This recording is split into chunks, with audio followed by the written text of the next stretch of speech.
troubling reports as apparently Joshua Zirkzee is available for transfer, or not available for transfer, but there is interest in Joshua Zirkzee.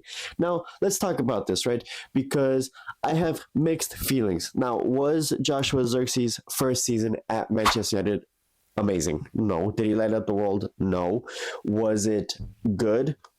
You could potentially say that he had a good season as a first season at Manchester United. In my opinion, he didn't. I think he had a rough first season, but I saw glimpses of ability, right?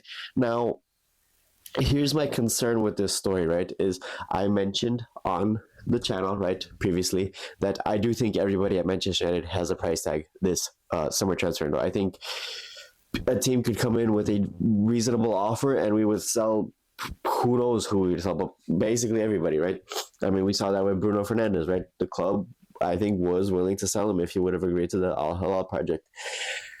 As for the Joshua Zirkzee issue, my problem comes with we already know that Inter Milan and potentially other teams in Italy want Rasmus Højlund.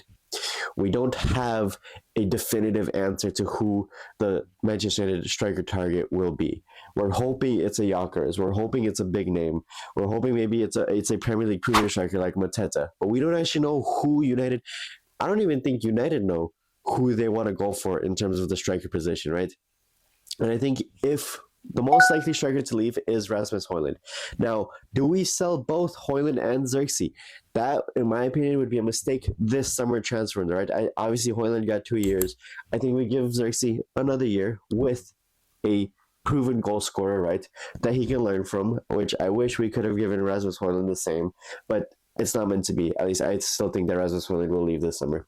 But as for Joshua Zirkzee, right, we leave ourselves completely vulnerable because we don't know who the striker will be. We don't know if we have the money to buy a crazy proven striker like a Gyökeres or an Osimhen. And at the end of the day, we don't have that many strikers, right? Because despite not being in Europe and not having a crazy amount of games next season, injuries can still happen. Form can be bad. Form can be good, right? If we just keep Zirkzee, bring in another striker, that's still just 2 strikers. Now, is the plan to bring in an Obi Martin and put him in the mix as a striker at Manchester United, right? Not just a youth player that plays certain games.